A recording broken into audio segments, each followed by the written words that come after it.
नमस्कार, मैं डॉक्टर अवधेश प्रताप सिंह, सहायक आचार्य संस्कृत विभाग, दिल्ली विश्वविद्यालय।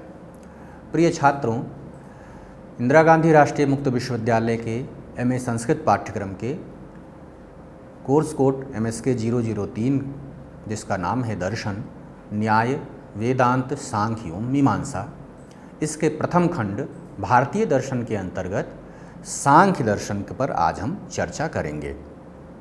सांख्य दर्शन में जो सांख्य शब्द है यह दो प्रकार से निष्पन्न किया जाता है। पहला, सम उपसर्ग पूर्वक चच्छिंग दर्शने धातु से जब हम अंग और टाप प्रत्यय का योग करते हैं तो संख्या शब्द बनता है, और संख्या से अण प्रत्यय का योग करने पर सांख्य बनता है। तो सांख्य एक तरह से संख्या शब्द से भी निष्पन्न माना जाता है, अर्थात जहाँ पदार्थों की संख्या का विवेचन किया गया है। जैसा कि हम आगे पढ़ेंगे कि सांख्य दर्शन में 25 पदार्थों का विवेचन किया गया है, तो इसलिए भी इसे सांख्य के नाम से जाना जाता है। और दूसरी जो व्याख्या है, सम्यक ख्यानम ज्ञानम प्रतिपाद्यते यत्र स सांख्यम। ख्या शब्द जो है वो ज्ञान के अर्थ में भी, कथन या ज्ञान के अर्थ में भी प्रयुक्त होता है। तो जहाँ पर सम्यक ज्ञान का प्रतिपादन किया गया है, सम्यक ख्याति या सम्यक ज्ञान के प्रतिपादक शास्त्र को सांख्य कहा जाता है। और जो गणनार्थक संख्या शब्द है उससे जो सांख्य शब्द निष्पन्न हुआ है उसकी व्युत्पत्ति हम इस तरह से करते हैं, सम्यक क्रमपूर्वकम ख्यानम कथनम यस्याम सा संख्या क्रमपूर्वा विचारणा। अर्थात जहाँ पर क्रमपूर्वक कथन किया गया है उसे संख्या कहते हैं, क्रमपूर्वक जहाँ विचार किया गया है पदार्थों के विषय में वो संख्या कहलाता है। और तामधिकृत्य कृतम तस्मात् सांख्यम, उस संख्या या विचारणा को, क्रमपूर्वा विचारणा को अधिकृत करके जिस शास्त्र की प्रवृत्ति होती है वह सांख्य शास्त्र कहलाता है। जैसा कि महाभारत में कहा भी गया है, संख्याम प्रकुर्वते चैव प्रकृतिम च प्रचक्षते तत्वानि च चतुर्विंशति तेन सांख्या प्रकीर्तितः। जहाँ पर प्रकृति का विवेचन किया गया है और 24 तत्वों की संख्या का भी विवेचन किया गया है, उसे सांख्य कहा गया है।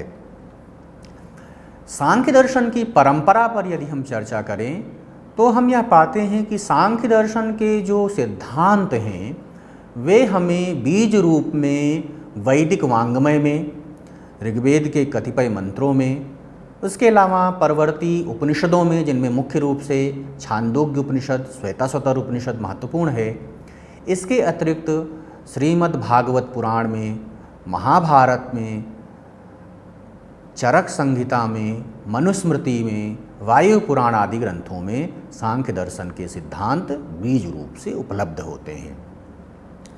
सांख्य सिद्धांत के जो प्रतिष्ठापक आचार्य हैं वे महर्षि कपिल हैं। महाभारत के अनुसार सांख्यस्य वक्ता कपिलः परमर्षि स उच्यते। सांख्य दर्शन के जो वक्ता हैं वे कपिल हैं और वे परमर्षि की उपाधि से जाने जाते हैं। महर्षि कपिल का जो समय है वह अत्यंत विवादास्पद है। उनके समय के विषय में ईसा पूर्व 5000 से लेकर 800 ईसा पूर्व तक के विभिन्न मत हमें उपलब्ध होते हैं। इसी तरह से सांख्य सूत्र, उन्होंने जिन सांख्य सूत्रों की रचना की उन सांख्य सूत्रों में कुल 6 अध्याय हैं और कुल 537 सूत्र हैं। सांख्य दर्शन के यदि हम साहित्य पर चर्चा करें, उनकी आचार्य परंपरा पर चर्चा करें तो हम उन्हें क्रमबद्ध रूप से ऐसे देख सकते हैं। जैसा कि आपने अभी जाना कि इसके प्रतिष्ठापक आचार्य महर्षि कपिल हैं, और महर्षि कपिल ने जिस ग्रंथ की रचना की है उसका नाम सांख्य सूत्र है। यद्यपि वर्तमान में हमें मूल सांख्य सूत्र उपलब्ध नहीं होता है। जो सांख्य सूत्र हमें उपलब्ध है वह चीनी परंपरा से अनुदित किया गया है, और उसकी प्रामाणिकता में विद्वान संदेह करते हैं कि क्योंकि उसमें कतिपय ऐसे विषय हैं जो परवर्ती सांख्य सिद्धांतों के विरुद्ध दिखाई पड़ते हैं, तो इसलिए जो है सांख्य सूत्रों को प्रामाणिक नहीं माना जाता है परंपरा में।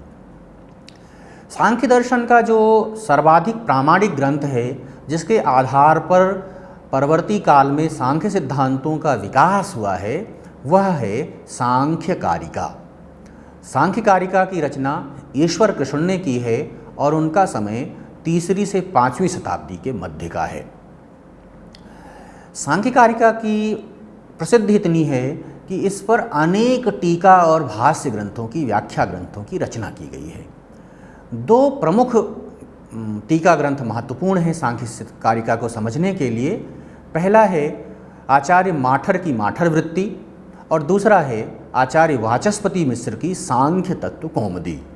सांख्य तत्व कौमुदी को सांख्य कारिका की सर्वोत्तम व्याख्या और सांख्य सिद्धांतों का निरूपण करने वाले सर्वोत्तम ग्रंथ के रूप से स्वीकार किया जाता है। इसके अलावा सांख्य सिद्धांतों की व्याख्या करने में 14वीं-15वीं शताब्दी के आचार्य अनिरुद्ध की लिखी अनिरुद्ध वृत्ति भी महत्वपूर्ण मानी जाती है। इसी क्रम में 16वीं शताब्दी में आचार्य विज्ञान भिक्षु हैं। विज्ञान भिक्षु के 2 ग्रंथ हैं। पहला सांख्य सूत्रों पर उन्होंने सांख्य प्रवचन भाष्य लिखा है और उसके अलावा एक सांख्य सार नाम का ग्रंथ भी लिखा है। 17वीं शताब्दी में आचार्य श्रीधर ने सांख्य दीपिका नाम का ग्रंथ लिखा है जो सांख्य सिद्धांतों की विशद व्याख्या करती है।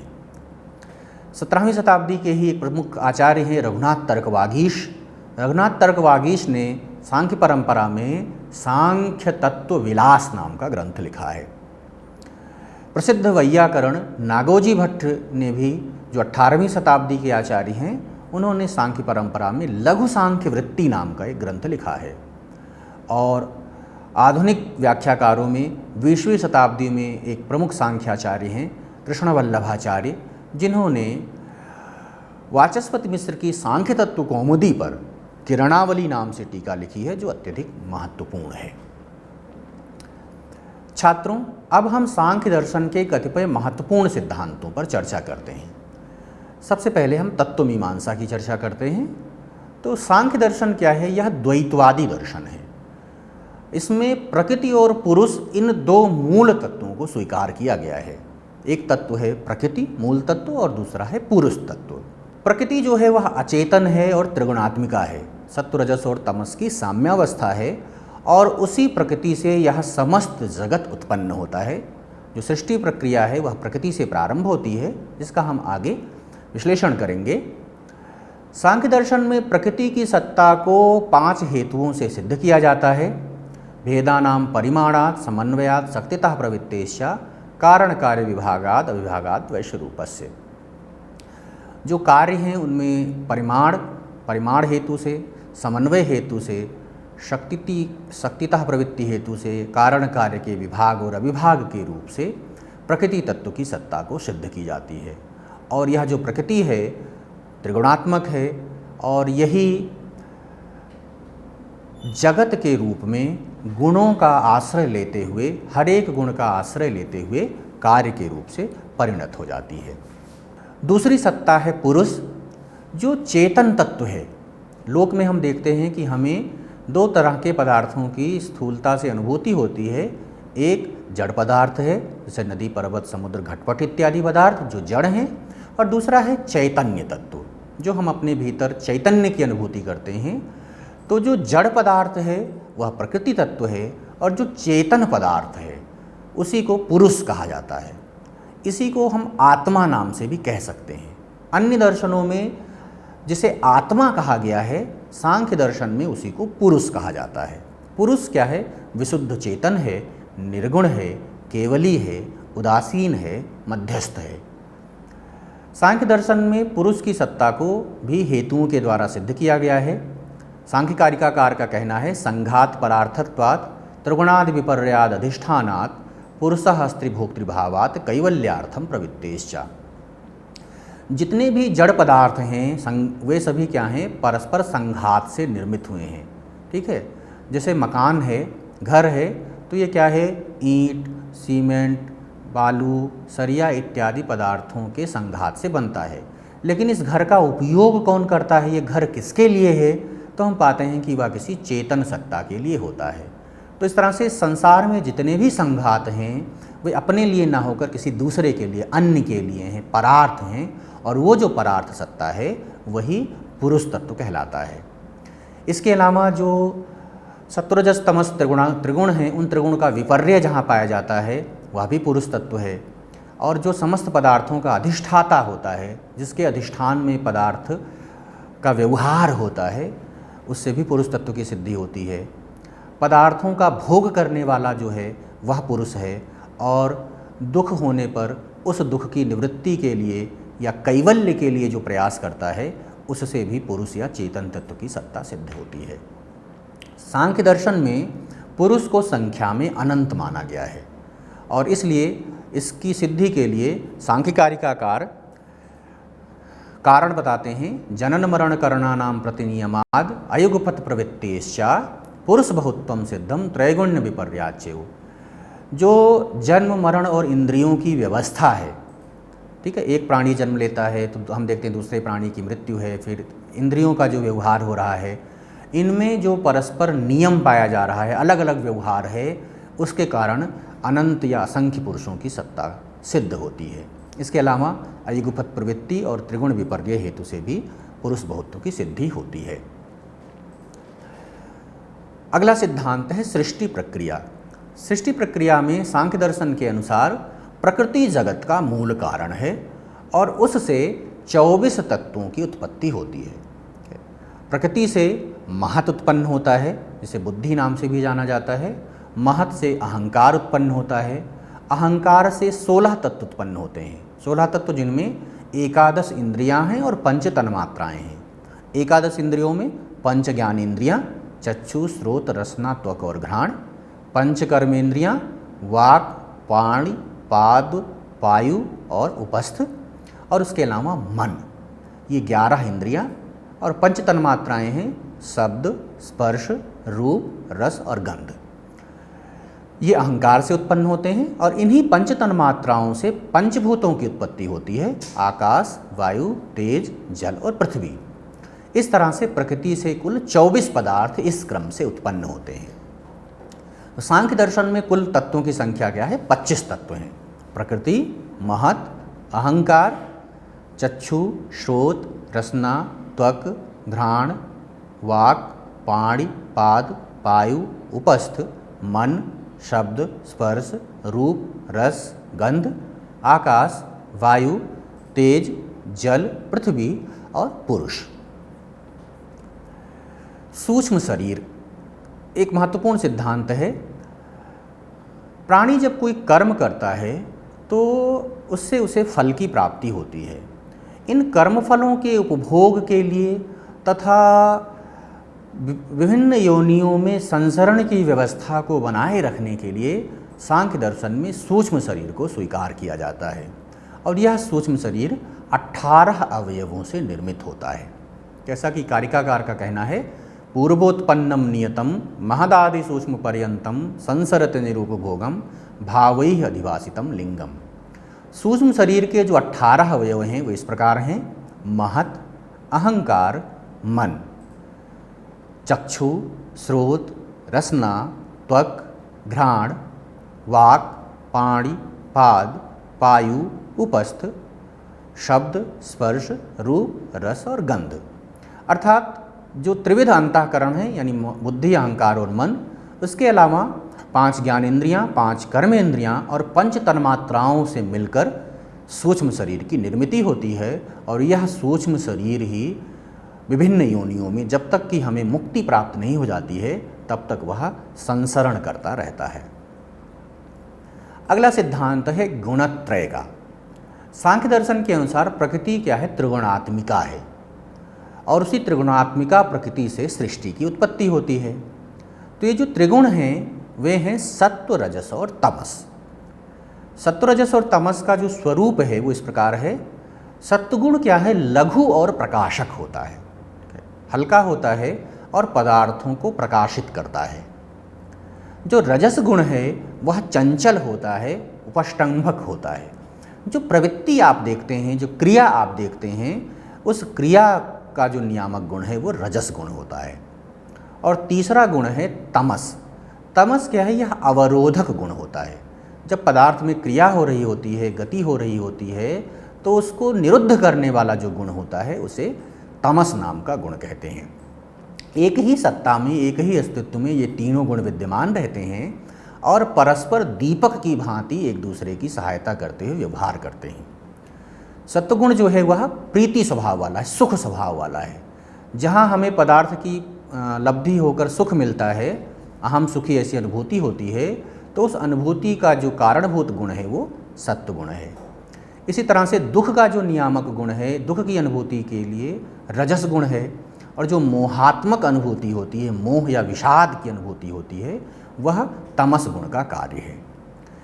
ये गुण परस्पर जो है एक दूसरे का अभिभव करके, एक दूसरे का आश्रय बनते हुए, एक दूसरे को उत्पन्न करते हुए, एक दूसरे की सहायता करते हुए परस्पर कार्य करते हैं।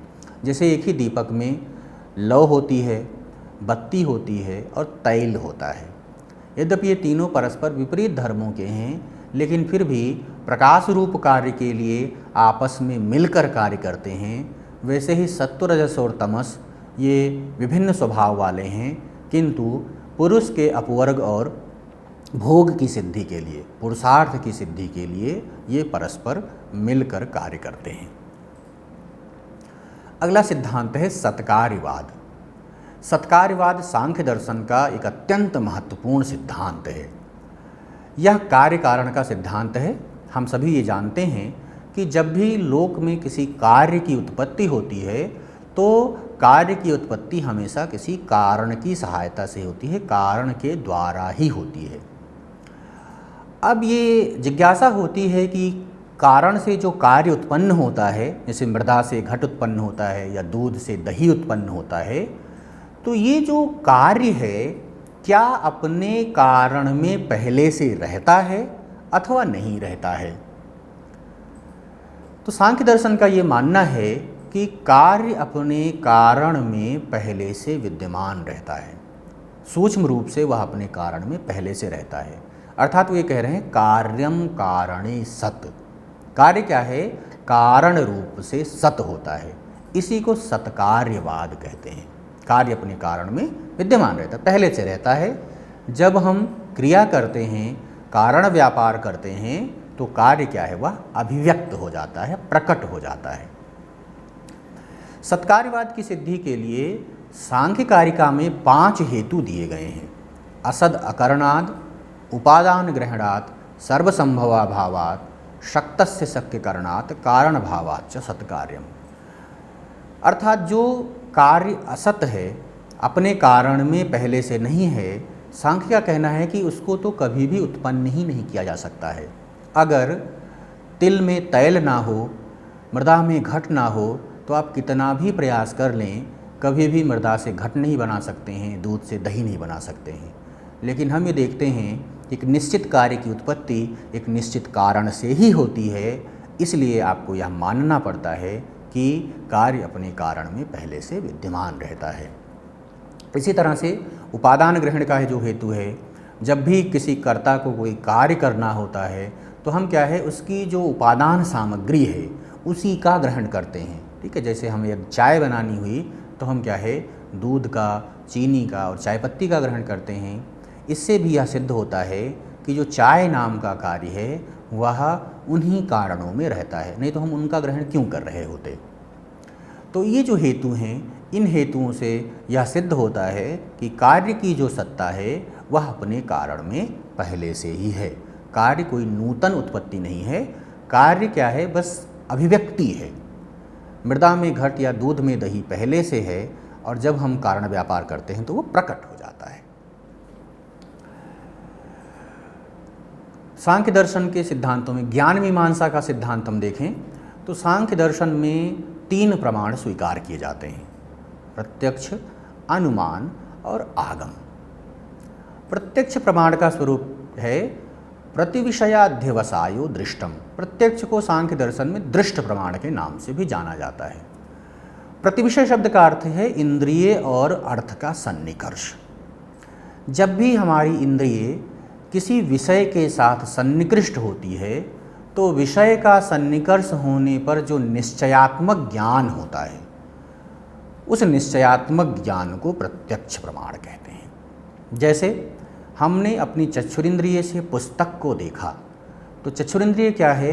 वह पुस्तक से कनेक्ट हुई, पुस्तक से उसका संयोग हुआ और उसके बाद पुस्तकाकाराकारित एक वृत्ति उदित हुई, और वह जो पुस्तकाकाराकारित वृत्ति है, इदम पुस्तकम के रूप से जिसका हमें ज्ञान होता है, यही प्रत्यक्ष प्रमाण है। तो सामान्य रूप से इंद्रियार्थ सन्निकर्ष से उत्पन्न होने वाला जो ज्ञान होता है उसी को प्रत्यक्ष प्रमाण कहा जाता है। दूसरा प्रमाण है अनुमान, लिंग लिंगी पूर्वकम अनुमानम। हेतु के द्वारा जब हम साध्य का ज्ञान करते हैं तो हेतु के द्वारा साध्य के ज्ञान में को अनुमान प्रमाण कहते हैं। अनुमान के 3 भेद हैं, पूर्ववत अनुमान, शेषवत अनुमान और सामान्यतो दृष्ट अनुमान। तीसरा प्रमाण है आगम प्रमाण। किसी आप्त पुरुष के वाक्य को सुनकर जो श्रोता है वह जब उस अर्थ की जैसा आप्त पुरुष ने कहा है वैसा पदार्थ का ग्रहण कर लेता है तो यह आगम प्रमाण कहलाता है, या इसे आप्त वचन नाम का प्रमाण भी कहते हैं। और ये 2 तरह का है, वैदिक और लौकिक। वेद में कहे गए वाक्यों को सुनकर जो ज्ञान आपको हो रहा है, शाब्दबोध आपको हो रहा है, वह वैदिक आप्तवचन है या वैदिक आगम प्रमाण है। और इसी तरह से लौकिक वाक्यों में जो यथार्थ वक्ता पुरुष है, जिसकी बात पर आप भरोसा कर सकते हैं, उसके वाक्य को सुनकर जो प्रवृत्ति आपकी होती है या पदार्थ का ग्रहण आप करते हैं, तो वह आगम प्रमाण या आप्तवचन कहलाता है। मुक्ति मीमांसा में सांख्य दर्शन का यह कहना है कि प्राणियों को जो त्रिविध प्रकार के दुख हो रहे हैं, आध्यात्मिक, आधिभौतिक और आधिदैविक, इन दुखों से यदि कोई ऐकांतिक और आत्यंतिक निवृत्ति प्राप्त करना चाहता है तो उसका जो मार्ग है वह विवेक ज्ञान का मार्ग है। अर्थात आपको प्रकृति और पुरुष का विवेक ज्ञान करना होगा। सांख्य दर्शन में प्रकृति और पुरुष का जैसा स्वरूप निरूपित किया गया है कि प्रकृति त्रिगुणात्मिका है, जड़ है, एक है, कारण है, और दूसरी तरफ जो पुरुष है वह असंग है, उदासीन है, केवली है, चेतन है, मध्यस्थ है। तो प्रकृति और पुरुष के स्वरूप का जब आप भेद ज्ञान कर लेते हैं कि प्रकृति ऐसी है, पुरुष ऐसा है, तो आपको विवेक ज्ञान हो जाता है। इसी को सांख्य दर्शन में सत्व पुरुषान्यता ख्याति भी कहते हैं। और इसका स्वरूप कारिकाकार ने इस तरह से बताया है, एवं तत्वाभ्यासाद नास्मि नामे नाहमित्यपरिशेषम अविपर्याद विशुद्धम केवलम उत्पद्यते ज्ञानम। जब आप इस तरह से सांख्य के तत्वों का अनवरत अभ्यास करते हैं, प्रकृति पुरुष के विवेक ज्ञान का लगातार अभ्यास करते रहते हैं, तो एक अवस्था ऐसी आती है जब आपको यह बोध हो जाता है, नास्मि, मैं करता नहीं हूँ, ना मैं भोगता हूँ, ना हम, यह मेरा नहीं है। तो इस प्रकार से स्वयं के क्रियाहीन होने का, कर्तृत्व रहित होने का, भोक्तृत्व रहित होने का जो विशुद्ध ज्ञान उत्पन्न होता है, उसी विशुद्ध ज्ञान को केवल ज्ञान कहते हैं, और यही कैवल्य की अवस्था है। कैवल्य ही दुख निवृत्ति है। सांख्य दर्शन में मुक्ति 2 तरह की है, जीवन मुक्ति और विदेह मुक्ति। जीवन मुक्ति का स्वरूप यह है कि जब हमें सम्यक ज्ञान हो जाता है, जब हम प्रकृति और पुरुष का विवेक ज्ञान कर लेते हैं और उस विवेक ज्ञान का अनवरत अभ्यास करते रहने से जब केवल ज्ञान का उदय हो जाता है, तो उस केवल ज्ञान के उदय होते ही जो मुक्ति हमें प्राप्त होती है उसे जीवन मुक्ति कहते हैं। जीवन मुक्ति का अर्थ भी जीवने मुक्ति है, अर्थात वर्तमान शरीर के माध्यम से ही जिस मुक्ति का लाभ आप कर लेते हैं उसे हम जीवन मुक्ति कहते हैं। जीवन मुक्ति की अवस्था में जो प्राणी है वह अपने द्वारा किए गए जो क्रियमाण कर्म हैं और संचित कर्म हैं, उन क्रियमाण और संचित कर्मों के फल भोगों से रहित हो जाता है। वे कर्म उसके समाप्त हो जाते हैं, लेकिन उसका प्रारब्ध कर्म बचा रहता है। तो ये तीनों तरह के कर्मों में संचित और क्रियमाण कर्म तो तत्वज्ञान से नष्ट हो जाते हैं, अर्थात वे आगे किसी तरह का फल उत्पन्न नहीं करते हैं, संसरण को उत्पन्न नहीं करते हैं, किंतु प्रारब्ध कर्म बचे रहते हैं।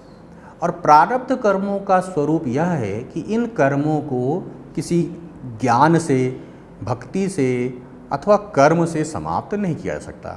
प्रारब्ध कर्मों की समाप्ति का एक ही तरीका है, और वह है कि उन कर्मों के फलों का भोग कर लिया जाए।